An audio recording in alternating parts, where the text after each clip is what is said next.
Gusto mo bang umasenso, umunlad o yumaman pero parang tila hindi gumagalaw ang iyong kita? Baka may ginagawa kang mga bagay na sumisira sa iyong financial success. Sa video na ito, pag-usapan natin ang 7 bagay na dapat mong itigil kung gusto mo talagang yumaman. So tune in, don't tune out. Videos that will make you wealthy and debt-free. Hi there, this is Chinkitan, your pambansang wealth coach. Maraming talagang tao ang gusto talagang umasenso, umunlad. At syempre, yumaman.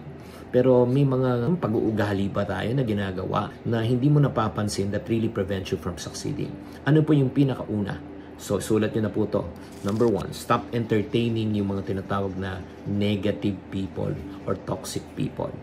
Ano bang ibig sabihin? May mga kakilala ba kayong mga taong talaga nilikha ng talaga ni Lord ng pampabigat ng buhay mo? Diba?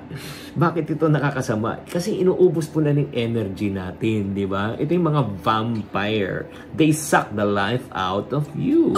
At syempre, ito yung mga kontrabida mo sa buhay. Yung parang pinapaniwala ka na hindi mo kaya. Di ba? Hinahata ka pababa, imbis na itulak ka pataas. Diba? Kaya ang anong dapat natin gawin? Number 1, surround yourself with positive people. No, positive in the sense their way of thinking, diba? At napakahalaga po talaga kasi sila po ang magi-inspire po sa atin, sila po ang magpo-push po sa atin. And we need this type of people.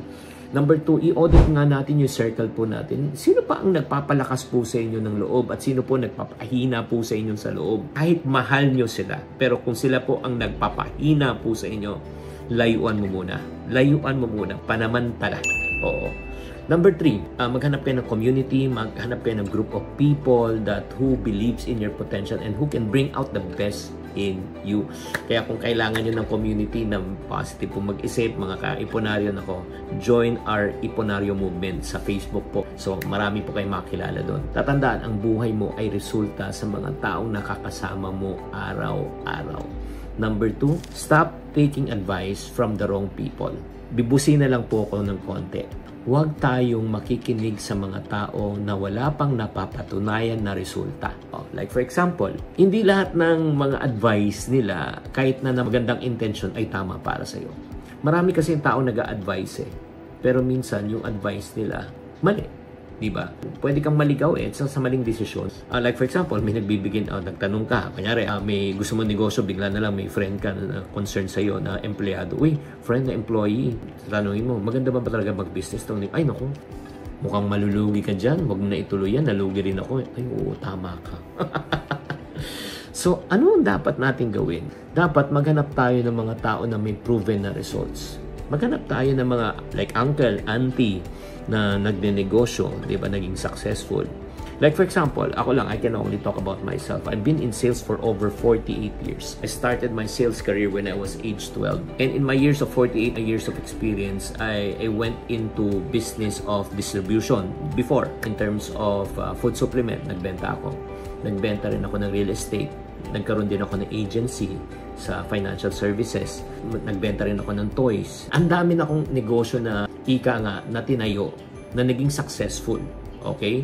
May mga iba na lugi pero marami naging successful. Pero ito po, kung bakit ko ngayon tinuturo sa ibang tao, kung bakit na ako lumabas sa negosyo, because my time is already up for business. I sold everything already. And the reason why I became successful sa mga businesses ko before, dahil yun nga, may hinanap akong mentor and coach na nakatulong po sa akin. And the mentor and coach that really helped me in my journey, tanongin mo siya kung sino, no other than Mr. Francis Kong. Siya po nagturo po sa akin.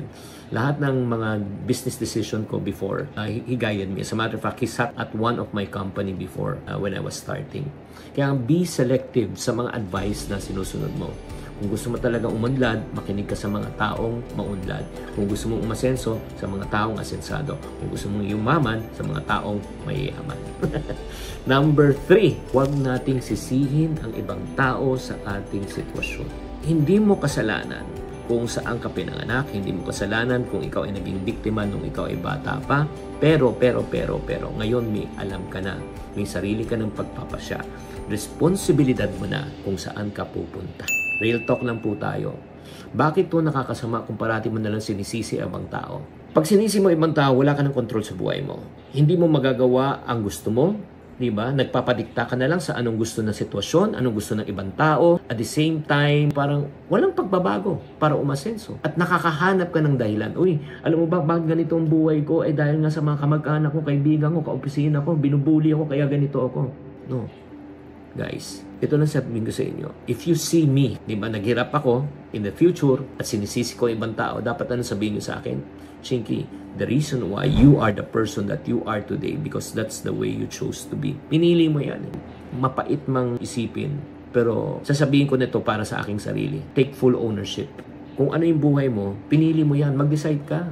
And the reason why, guys, real talk lang tayo, ayaw mga tao na mag-decide to take responsibility, diba? They blame other people because kung sila na ang nag-decide for their own, diba? Sino na maging responsible? Ikaw na. Ngayon, ayaw mo mag-decide kasi pag hindi ka nag-decide, ibang nagsasabi sa iyo, pinapagawa sa iyo, meron kang pwedeng sisihin. Kaya nga, kapatid, grow up, take full responsibility. Challenge ko sa iyo, focus on solutions instead of excuses. Focus on solution, not on the problems. Gamitin natin yung pain na na-experience natin, yung failures bilang mga leksyon. Hindi ito dapat dahilan para tayo ay sumuko. Tatandaan nyo to, kapatid. Ang mga taong laging may sinisisi, hindi aasenso sa buhay. So number 4 na kailangan natin itigil para tayo umunlad, umasenso at yumaman, stop saying yes to everything. Oo ka lang ng oo sa lahat. Nako, wala kang magagawa, wala kang ma-achieve dahil alam nyo, ang nangyayari pag oo ka ng oo, you are not building your own dreams, you're building other people's dreams. O tulungan mo yung kapatid mo, o suportahan mo to, o gawin mo to, diba? Gusto ko maging abogado ka, gusto ko maging nurse ka. Ito lang nga, nauubos ang oras mo sa plano ng ibang tao, hindi mo plano.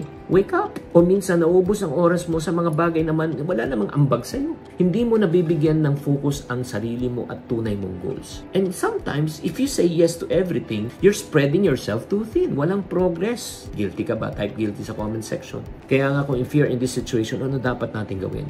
Number 1, sulat mo ang mga bagay na hindi mo dapat gawin. Alam mo ba, mas magiging clear ang pagde-decision making process mo kung alam mo yung mga no's rather than yes.